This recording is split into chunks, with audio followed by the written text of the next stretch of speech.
Qürrələnmə, boş nəfəsdir. Getdi birdən gəlmədi. Belə olmayıb, hamı da getdi gəlmədi.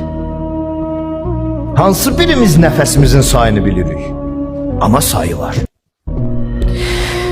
Həzrət buyurur ki, olmayan şeyə razı ol bu dünyada. İstəyirsənsə məğlub olmayasan. Amma müasir insanlarımız belə düşünmür. Olmayan bir şey üçün başlayır stresə düşməyə. Niyə yoxdur? Yoxdursa ümumiyyətlə Allah mənə istəmir, Allah bəs versin də, Allah belə hamısını fırlayır öz hisslərinə. Öz hisslərinə. Özü necə düşünürsə, elə bir Allah da o cür olmalıdır. Ər-rıza biddun, olmadı, razı ol. Olmamağına şükret. Olmamağını and olsun 5 gün 3 gün sonra görəcəksən. Mən bayaq da dedim, mənim sözüm deyil, böyük ağaların sözüdür. Mən sadəcə o qapıda elə belə təvəssül edirəm. Allah özü qəbul eləsin, nə deyim bilmirəm.